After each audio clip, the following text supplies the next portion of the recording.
नमस्कार, मैं हूं आपके साथ सृष्टि श्रीवास्तव। बिहार में खेला हुआ और मुख्यमंत्री नीतीश कुमार ने एनडीए के साथ गठबंधन कर लिया। अब गठबंधन होने के बाद नीतीश कुमार के तेवर भी बदले बदले से नजर आ रहे हैं और तेवर बदलना तो जाहिर सी बात है। नीतीश कुमार ने अब जो नया बजट पेश हुआ है उसकी तारीफ की है। तारीफ में मोदी सरकार को लेकर क्या कुछ कहा है, चलिए आपको भी बताते हैं। दरअसल बजट सत्र की शुरुआत बुधवार को राष्ट्रपति द्रौपदी मुर्मू के अभिभाषण से हुई और इस बार का बजट भी बहुत खास रहा क्योंकि नए संसद भवन से पहली बार बजट पेश किया गया, जहां वित्त मंत्री निर्मला सीतारमण ने बजट पेश किया। अब इसी बजट पर नीतीश कुमार की प्रतिक्रिया सामने आई है। उन्होंने तारीफ की है। नीतीश कुमार ने कहा, ये बजट सकारात्मक एवं स्वागत योग्य है। बजट में उच्च शिक्षा के लिए लोन की राशि बढ़ाई गई है, जिससे युवाओं को उच्च शिक्षा प्राप्त करने में सहूलियत होगी। 3 नए रेलवे इकोनॉमिक कॉरिडोर की शुरुआत होने से देश का आर्थिक विकास और तीव्र गति से हो सकेगा। इससे लॉजिस्टिक एफिशिएंसी में सुधार होगा और लागत में कमी आएगी। सरकार मध्यम वर्ग के लिए विशेष आवास योजना लाएगी, जिसके तहत किराए के घरों एवं झुग्गी बस्तियों में रहने वाले लोगों को आवास का लाभ मिल सकेगा। ये स्वागत योग्य कदम है। वहीं आगे मुख्यमंत्री ने कहा, उद्योगों के विकास के लिए स्टार्टअप के टैक्स स्लैब में 1 साल के लिए छूट बढ़ाई गई है, जिससे औद्योगिक क्षेत्र में विकास की गति बढ़ेगी। साथ ही युवाओं के लिए रोजगार के अवसर भी बढ़ेंगे। उन्होंने कहा कि मनरेगा का बजट 60,000 करोड़ से बढ़ाकर 86,000 करोड़ रुपए किया गया है। ये स्वागत योग्य कदम है। इससे ग्रामीण क्षेत्रों में रोजगार के अवसर और बढ़ेंगे। प्रधानमंत्री किसान सम्मान निधि योजना के तहत दी जाने वाली राशि से किसानों को आर्थिक मदद मिली है। इससे ग्रामीण अर्थव्यवस्था मजबूत हुई है।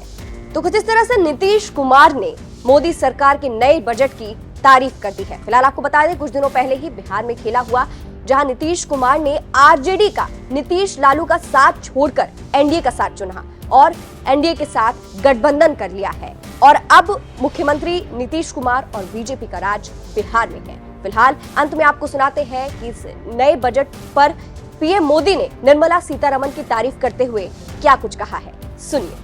मेरे प्यारे देशवासियों, आज का ये बजट इंटरिम बजट तो है ही, लेकिन ये बजट इंक्लूसिव और इनोवेटिव बजट है। इस बजट में कंटिन्यूटी का कॉन्फिडेंस है। ये बजट विकसित भारत के 4 स्तंभ युवा, गरीब, महिला और किसान सभी को एम्पावर करेगा। निर्मला जी का ये बजट देश के भविष्य के निर्माण का बजट है। इस बजट में 2047 के विकसित भारत की नींव को मजबूत करने की गारंटी है। मैं निर्मला जी और उनकी टीम को बहुत बहुत बधाई देता हूं। साथियों, इस बजट में युवा भारत की युवा आकांक्षाओं का, भारत की यंग एस्पिरेशंस का प्रतिबिंब है। बजट में 2 महत्वपूर्ण निर्णय लिए गए हैं। रिसर्च और इनोवेशन पर 1 लाख करोड़ रुपए का फंड बनाने की घोषणा की गई है। बजट में स्टार्टअप्स को मिलने वाली टैक्स छूट के विस्तार का भी ऐलान किया गया है। साथियों, इस बजट में फिस्कल डेफिसिट को नियंत्रण में रखते हुए कैपिटल एक्सपेंडिचर को 11,11,111 करोड़ रुपए की ऐतिहासिक ऊंचाई दी गई है। अर्थशास्त्रियों की भाषा में कहें तो एक प्रकार से स्वीट स्पॉट है। इससे भारत में 21वीं सदी के आधुनिक इंफ्रास्ट्रक्चर के निर्माण के साथ ही युवाओं के लिए अनगिनत रोजगार के नए अवसर तैयार होंगे। बजट में वंदे भारत स्टैंडर्ड की 40,000 आधुनिक बोगियां बनाकर उन्हें सामान्य यात्री ट्रेनों में लगाने का ऐलान किया गया है। इससे देश के अलग अलग रेल रूट पर करोड़ों यात्रियों में आरामदायक यात्रा का अनुभव बढ़ेगा। साथियों, हम एक बड़ा लक्ष्य तय करते हैं, उसे प्राप्त करते हैं और फिर उससे भी बड़ा लक्ष्य अपने लिए तय करते हैं।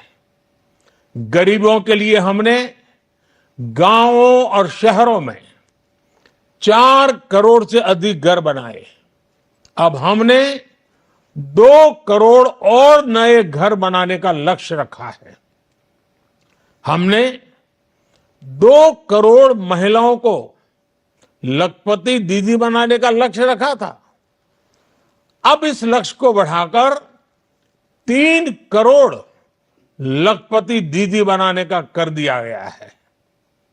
आयुष्मान भारत योजना ने गरीबों की बहुत मदद की है।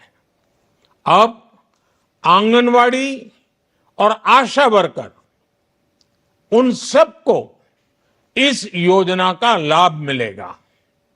साथियों, इस बजट में गरीब और मध्यम वर्ग को एम्पावर करने, उनके लिए आय के नए अवसर बनाने पर भी बहुत जोर दिया गया है। रूफटॉप सोलर अभियान में 1 करोड़ परिवारों को सोलर रूफटॉप के माध्यम से मुफ्त बिजली प्राप्त होगी। इतना ही नहीं, सरकार को अतिरिक्त बिजली बेचकर लोगों को 15 से 20 हजार प्रति वर्ष की आय भी होगी और ये हर परिवार को होगी। साथियों, आज जिस इनकम टैक्स रेमिशन स्कीम की घोषणा की गई है, उससे मध्यम वर्ग के करीब 1 करोड़ लोगों को बड़ी राहत मिलेगी। पिछली सरकारों ने सामान्य मानवी के सिर पर दशकों से ये बहुत बड़ी तलवार लटका कर रखी थी। आज इस बजट में किसानों के लिए भी बहुत महत्वपूर्ण और बड़े निर्णय लिए गए हैं। नैनो डीएपी का उपयोग हो, पशुओं के लिए नई योजना हो, पीएम मत्स्य संपदा योजना का विस्तार हो और आत्मनिर्भर ऑयल सीड अभियान हो। इससे किसानों की आय बढ़ेगी और खर्च कम होगा। मैं एक बार फिर सभी देशवासियों को इस ऐतिहासिक बजट के लिए शुभकामनाएं देता हूं। बहुत बहुत धन्यवाद।